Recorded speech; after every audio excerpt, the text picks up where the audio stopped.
Jadi pada slide pertama ini menjelaskan bagaimana Netflix terus berinovasi dalam cara mendistribusikan konten. Dari awal dalam menggunakan pengiriman DVD, Netflix beralih ke layanan streaming yang bisa diakses di hampir semua perangkat. Inovasi distribusi inilah yang membuat Netflix mampu bertahan dan tetap berada di puncak industri hiburan digital.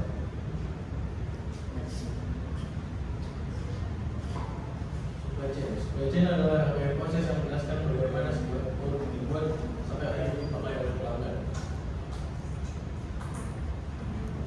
Dalam supply chain terdiri dari dua poin utama, yaitu upstream partners dan juga downstream partners. Upstream partners adalah bank yang menyediakan bahan baku, komponen, informasi sampai pendanaan. Mereka membantu perusahaan menyiapkan semua kebutuhan untuk proses produksi. Sedangkan downstream partner adalah pihak yang membantu produk sampai ke tangan konsumen, termasuk seperti distributor, wholesaler, dan juga distributor. Selanjutnya ada dua cara perusahaan untuk dunia supply chain. Itu ada menggunakan mekanisme dan juga sistem ekspor. Menggunakan mekanisme berarti perusahaan memproduksi barang terlebih dahulu, lalu baru memasarkan dan menjualnya. Fokus utamanya ada pada proses produksi dan efisiensi tetap. Sebelum produk ditawarkan ke pelanggan, contoh sederhananya adalah perusahaan minuman memproduksi botol seadanya, kemudian mengirimkannya kepada distributor maupun supermarket tanpa menunggu kebutuhan spesifik dari pelanggan. Kita mau voice atau mau terusin dengan presentasinya? Terusin ya.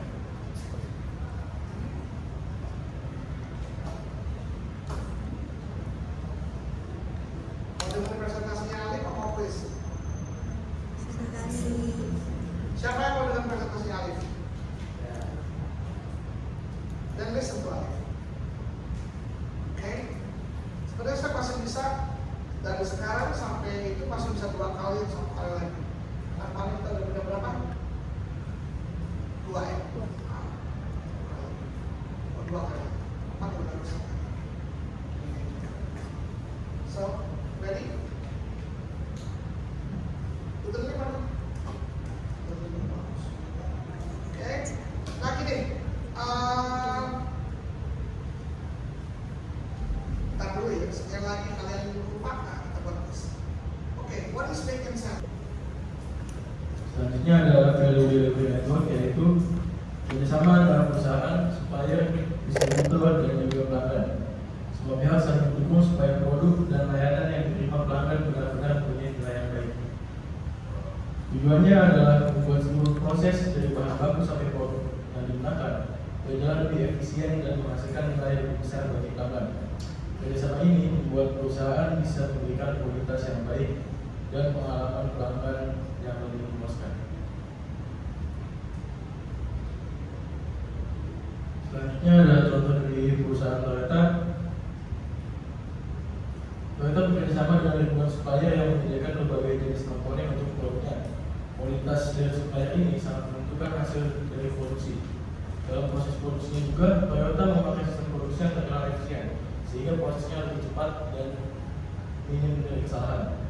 Supply chain itu apa? Raise your hand.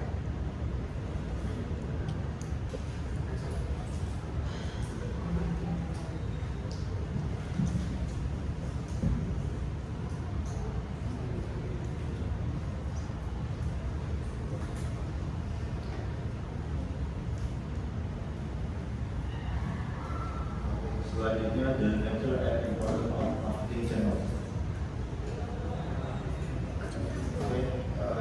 Distribution channel. Gedein kan kelihatan semua. Itu tripod udah siapa? Modal banget keren. Aduh, makasih.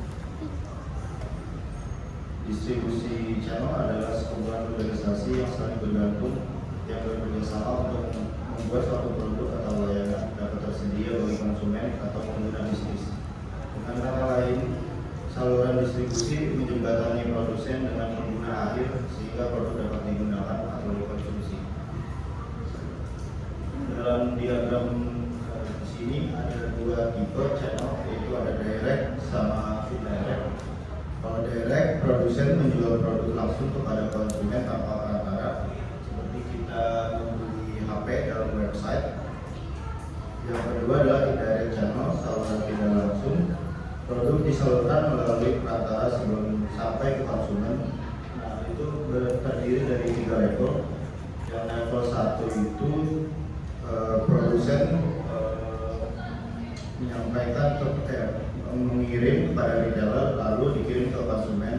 Contohnya adalah perusahaan lokal menjual produknya langsung ke toko sepatu retailer, lalu konsumen membeli sepatu tersebut dari toko retailer tersebut. Sepatu apa nih? Merek apa? Seperti kan banyak kayak dari sepatu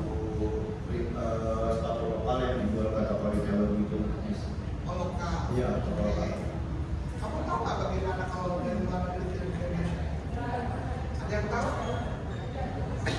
Masuk PH-PH gitu? Selanjutnya adalah level 2, yaitu produsen mengirim ke wholesaler lalu ke retailer, dan terakhir ada di konsumen. Contohnya adalah pabrik minuman ringan menjual produknya ke distributor besar, lalu distributor besar menjualnya ke minimarket seperti Alfamart, Indomaret, lalu konsumen membeli. Gimana sih caranya masuk ke dalam forward? Jualan kamu gimana caranya bisa masuk ke dalam Alfamart? Bayar slot, Saya? bayar slot untuk masuk ke. Iya. Bukan bayar slot. Anda akan dipanggil kalau mereka punya kosong. Tipe Anda di mana? Apakah produknya perlu shelf nggak? Kalau iya, mereka akan lihat satu shelf itu perlu untuk berapa perusahaan. Jadi itu bayar.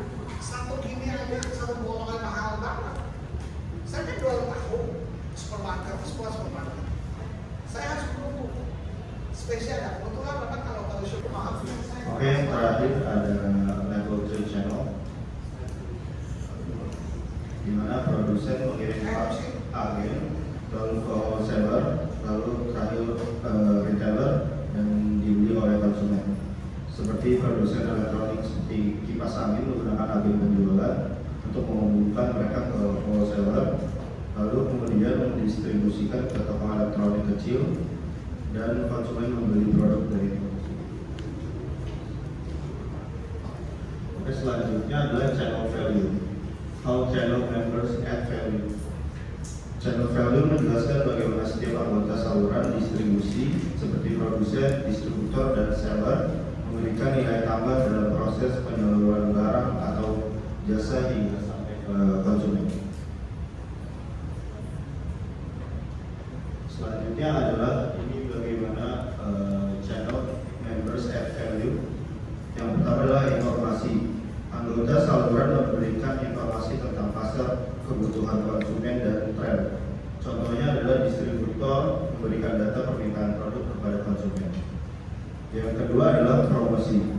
Saluran membantu mempromosikan produk agar dikenali oleh konsumen.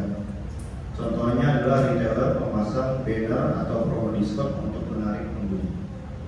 Yang ketiga adalah kontak. Membantu perusahaan menjangkau dan berinteraksi dengan cara berinteraksi dengan calon pelanggan. Contohnya adalah sales toko menawarkan produk dan menjawab pertanyaan pelanggan.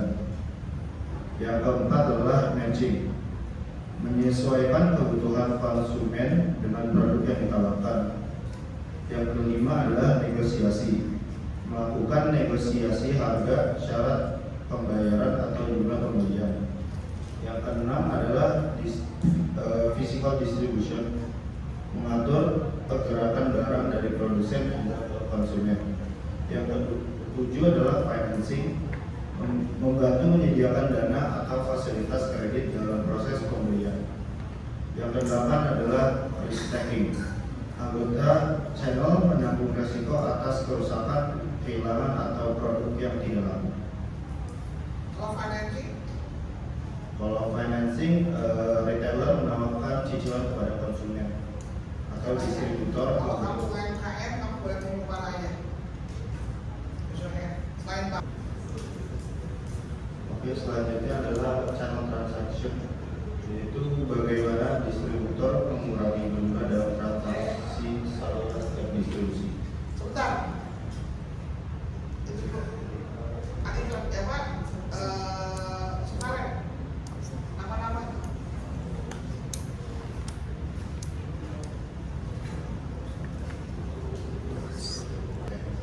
dengar lagi. Channel transaction bagaimana distributor mengurangi jumlah transaksi dalam tiap saluran distribusi. Kalau di gambar ada tanpa distributor sama dengan distributor. Jadi kalau tidak ada distributor, setiap produsen harus berhubungan langsung dengan setiap pelanggan. Misalnya ada 3 produsen dan 3 pelanggan, maka jumlah kontak yang terjadi adalah 9 kontak. Dari kekurangan dari tidak ada distributor yaitu terlalu banyak transaksi, koordinasi lebih sulit, biaya distribusi lebih tinggi, dan waktu tenaga produsen yang tersita untuk menangani pelanggan satu persatu. Kalau dengan distributor yaitu distributor menjadi perantara utama antara produsen dan pelanggan. Produsen hanya berhubungan dengan distributor, pelanggan juga hanya berhubungan dengan distributor.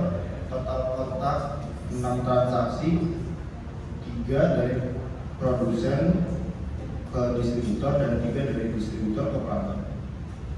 Keuntungannya adalah kontak jauh lebih sedikit, distribusi lebih efisien, produk bisa lebih fokus pada produksi, pelanggan bisa mendapatkan banyak produk dari satu titik distributor.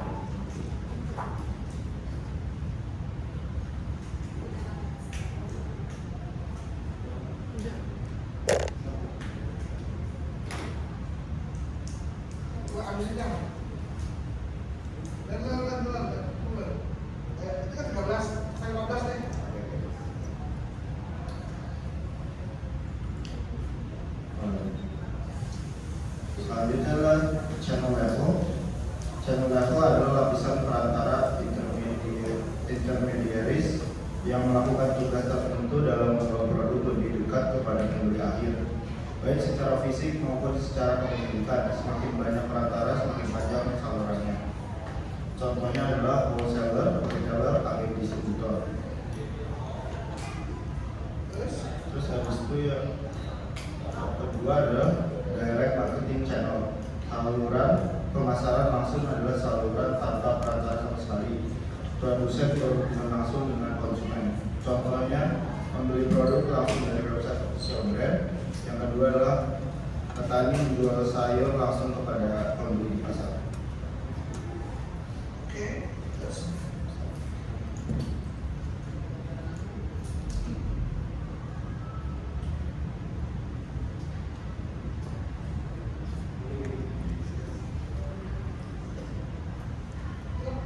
Selanjutnya adalah consumer business marketing channel.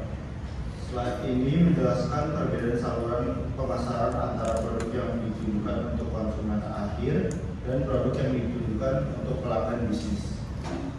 Setiap saluran menunjukkan berapa banyak perantara yang terlibat antara produsen dan pembeli. Yang A itu consumer marketing channel, digunakan untuk produk yang dibeli oleh individu. Ada satu channel yaitu produsen ke konsumen langsung. Terus yang kedua ada produsen, retailer, dan konsumen. Yang ketiga adalah produsen, wholesaler, retailer, konsumen. Nah, yang di sebelah kanan yaitu business marketing channel, yaitu saluran yang menyalurkan untuk pemasaran bisnis. Yang channel 1 adalah produsen langsung ke bisnis customer direct. Yang kedua adalah produsen, bisnis distributor, lalu di akhir ada bisnis customer. Yang terakhir adalah channel 3, produsen, lalu ke manufacturer, sales branch, lalu ke bisnis distributor, lalu di akhir ke bisnis customer. Oke, selanjutnya adalah number of channel level. Anggota channel distribusi terhubung melalui beberapa jenis flow, yaitu tiap aliran menunjukkan bagaimana produk, informasi, dan nilai bergerak dari produsen ke konsumen. Yang pertama adalah physical flow product, yaitu aliran fisik dari produk, yaitu menggerakkan barang secara nyata dari produsen ke konsumen melalui distributor, wholesaler, atau retailer. Yang kedua adalah flow of ownership, aliran hak kepemilikan produk yang berpindah dari satu pihak ke pihak lain. Yang ketiga adalah payment flow, aliran pembayaran dari konsumen ke produsen melalui perantara saluran. Yang keempat adalah information flow, aliran informasi antara produsen, perantara, dan konsumen. Yang terakhir adalah promotion flow, aliran aktivitas promosi dari produsen ke konsumen melalui berbagai perantara di saluran channel.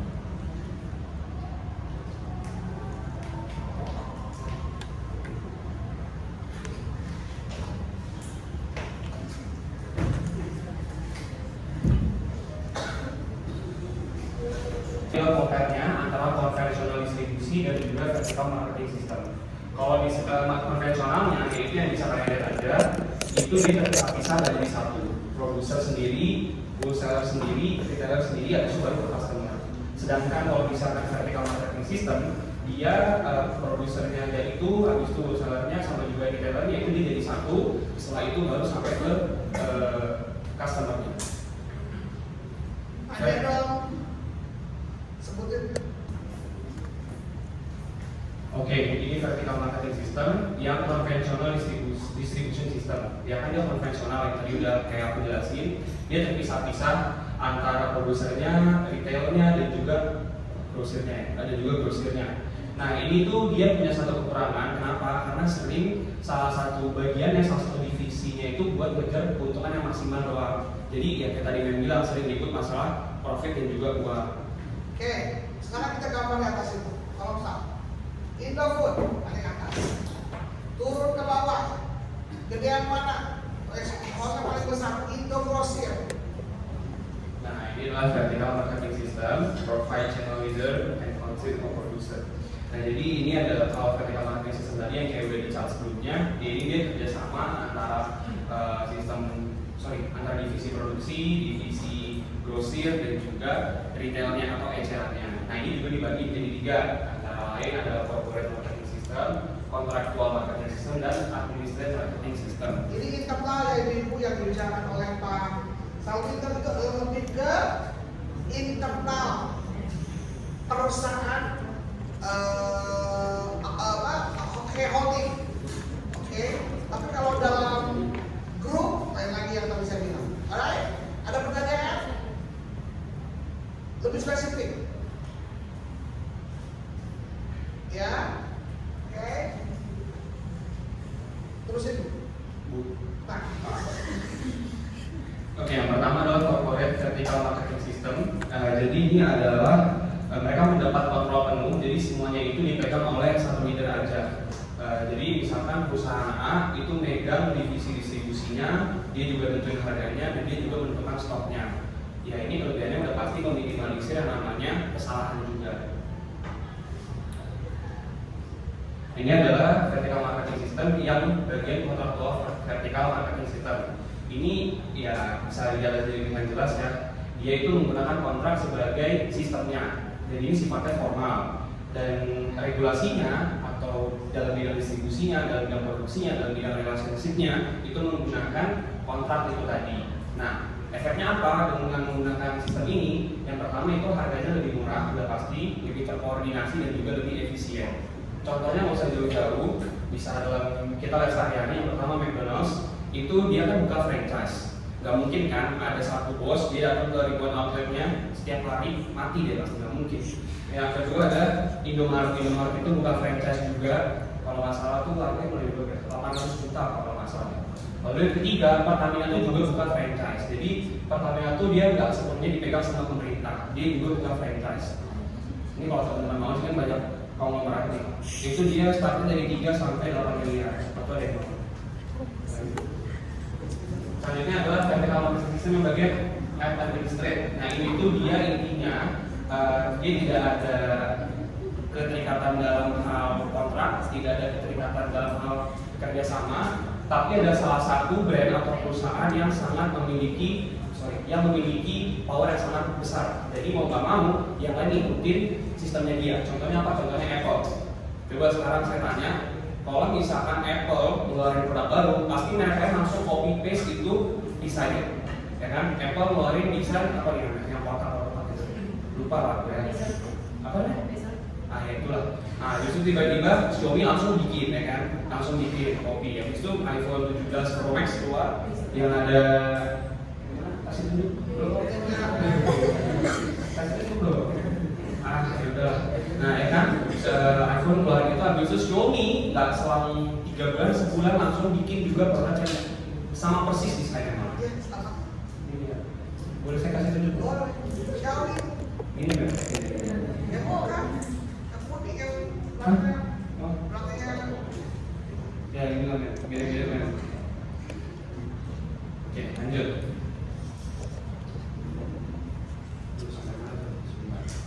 Ini belum. Ya. Horizontal marketing system, ya ini dia sistemnya collaborate ya. Jadi misalkan ada contoh sistemnya saja. Nah ini contohnya. Jadi setiap brand yang memiliki level yang sama itu menciptakan produk baru untuk melihat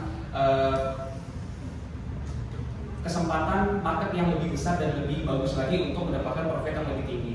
Contohnya Starbucks. Starbucks itu kan brand yang sangat besar buat brand kopi ya. Semua orang pasti pengennya kalau kopi di Starbucks dengan idamannya. Habis itu ada PepsiCo. Itulah. Dia ini adalah brand yang bikin minuman siap ready to drink, siap minum. Nah, Starbucks itu kelemahannya kan dia nggak punya minuman yang ready to drink. Nah, mereka kerjasama buat bikin minuman Starbucks, kopi Starbucks yang ready to drink. Dan itu benar. Jadinya Starbucks punya Starbucks menguasai berbagai aspek dalam penjualannya. Dalam jualan kopi bisa ready to drink, bisa juga datang ke outlet Starbucks. Enak kan? Aquanya yang dijual di Starbucks ya? Enak aja mahal. Enak kan? Ya beda orang. Siapa lagi?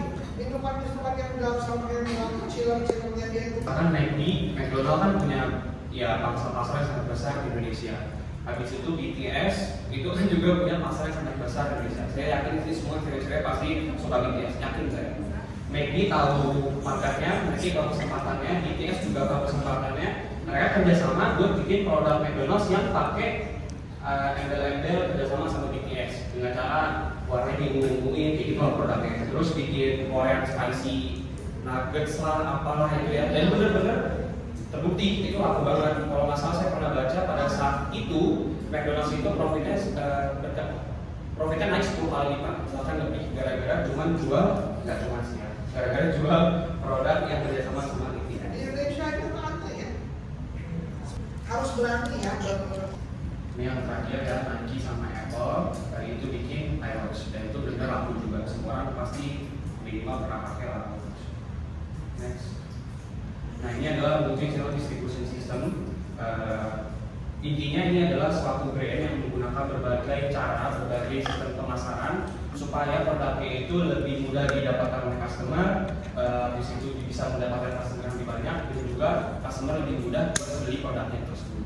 Ada contohnya. Nah ini catat dulu ya. Misalkan dari produser ada langsung ke customer segmen 1, habis itu produser ke retailers dulu, habis itu baru ke customer segmen 2, ada dari distribusi ke dealers baru ke bisnis segmen 1, habis itu ada langsung yang ke bisnis segmen 2. Nah ini contohnya Adidas, semua pasti tahu brand Adidas ya, nggak mungkin nggak tahu lah. Nah Adidas ini dia, kalau kalian mau beli Adidas, belinya mana coba? Yang paling gampang kalau ke mall. Ya mana belinya? Sport Station ya kan ya, pasti ada. Ya. Planet Sport. Kalau Sport Station itu harga udah paling murah dari buangan-buangan yang lain ya kan? Iya, iya kan paling murah. Iya saya juga sama gantinya murah kalau saya lagi sama itu. Kalau kamu pasti yang mana? Ya kan? Kamu langsung tempat bukan Sport Station ya, kamu udah ada aja Adidas ya kan? Ini istilah kalau di kampung ya. Kalau saya kalau perlu di Sport di bawah Sport Station apa ya? ini toko-toko sepatunya, ya kan bisa beli langsung pakai lewat Google ya, tinggal ada Adidas nanti langsung ke website-nya. Habis itu bisa beli juga di official store, baik offline maupun online kan Adidas selalu punya. Iya ada. Ya, habis itu ini ada Samsung. Samsung itu kan juga brand besar, dia bisa jual melalui Erafone, habis itu apa lagi? Ya kontrol handphone yang terkenal di mall-mall ya. Habis itu ada website juga, habis itu bisa beli langsung di Samsung official store yang ada di mall-mall. Nah yang terakhir ini adalah changing channel organization jadi ini adalah discrimination is the cutting of the market channel. Jadi intinya ini adalah sistem memotong sistem. Jadi misalkan kalau misalkan produk itu kan diproduksi melalui pihak distribusi, habis itu ke retailer baru sampai ke tangan customer.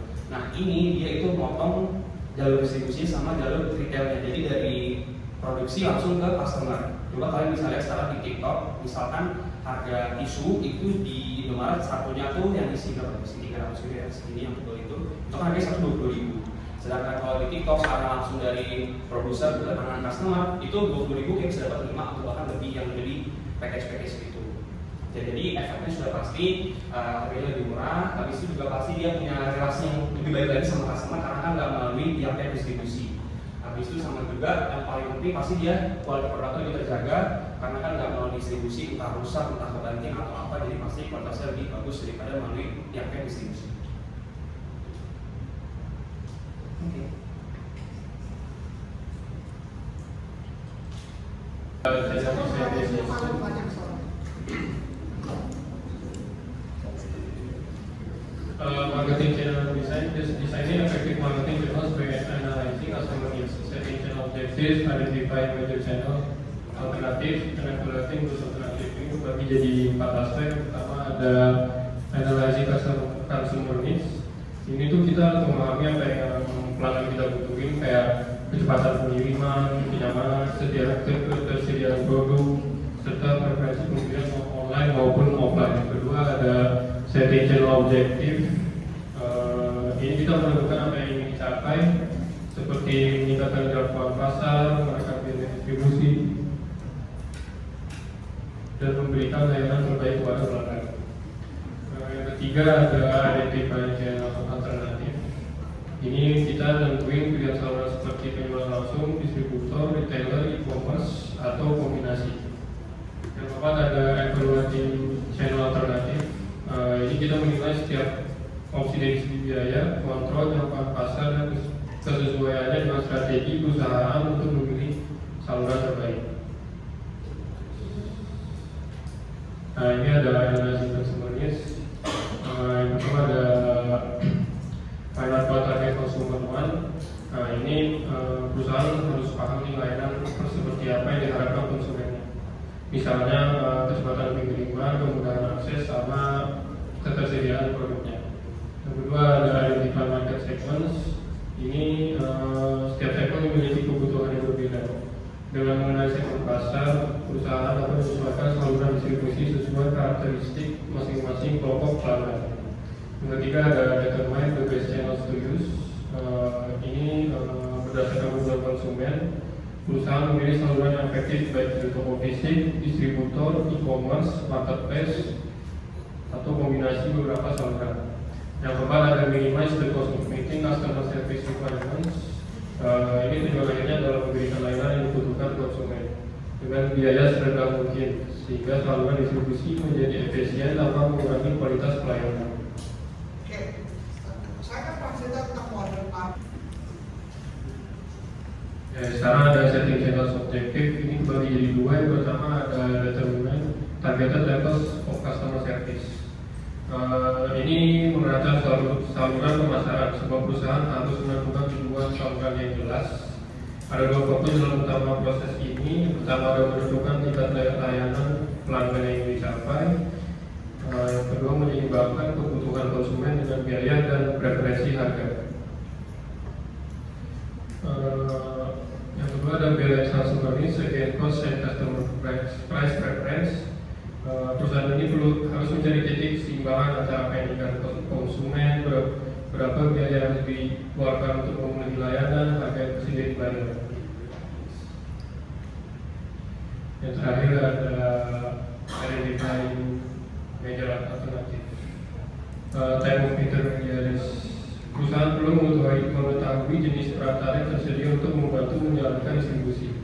Setiap perusahaan biasanya menghadapi banyak pilihan antara distributor, agen, grosir, sama retailer.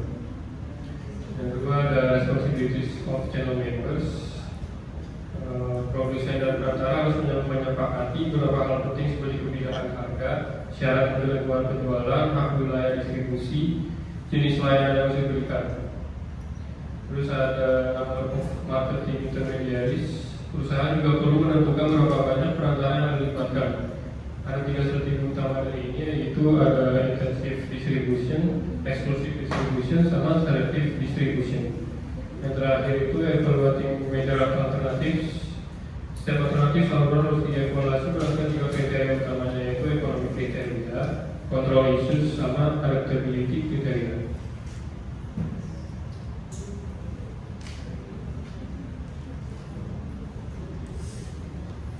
Di bagian ini saya akan menjelaskan marketing logistik dan supply chain management.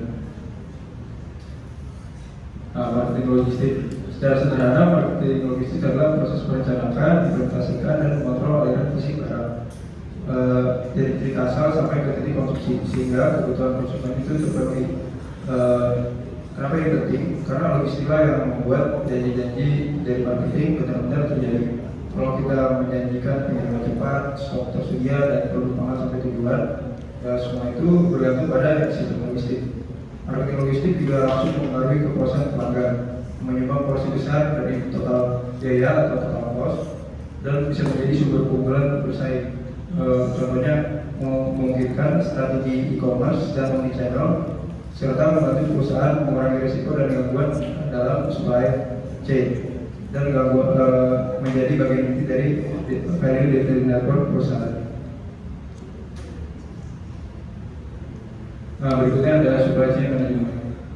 Supply chain management atau SCM adalah proses mengelola aliran bernilai tambah baik material maupun informasi dari pemasok di hulu sampai ke hilir, yaitu perusahaan, reseller, dan akhirnya ke konsumen akhir. Kalau marketing logistik fokusnya pada aliran fisik ke pelanggan, SCM itu melihat gambar besarnya, yaitu seluruh jaringan dari awal sampai akhir. Di sini juga terlihat tujuan dari marketing logistik dan SCM. Ada 2. Kita mau dengerin Rehan apa kita mau tulis? Kita mau dengerin Rehan, kita mau Dan SCM itu ada 2 perspektif, yaitu service satisfaction. Dari sisi service satisfaction itu logistik harus memastikan pelanggan menerima produk yang tepat di tempat yang tepat pada waktu yang tepat dan dalam kondisi yang baik. Kalau pengalaman dari pengiriman mulus, pelanggan pasti lebih puas dan lebih mudah percaya. Jadi dia jadi lebih loyal pada brand kita. Nah, dari sisi kedua yaitu revenue impact. Logistik yang efisien membantu perusahaan menekan total biaya atau total cost, kemudian menghindari kehabisan stok, memungkinkan repeat purchase, mengurangi biaya pengiriman dan retur, serta mendukung strategi e-commerce. Semua itu bisa mempengaruhi dari pendapatan profit perusahaan. Nah, dari sini bisa dilihat contoh framework dari supply chain management.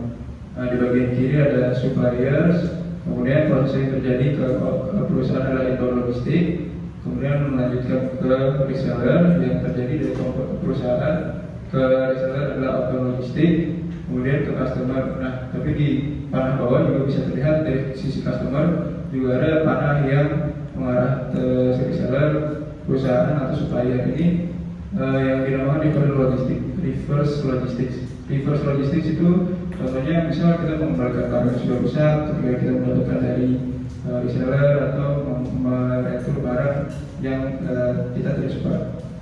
sebentar kok. Baik.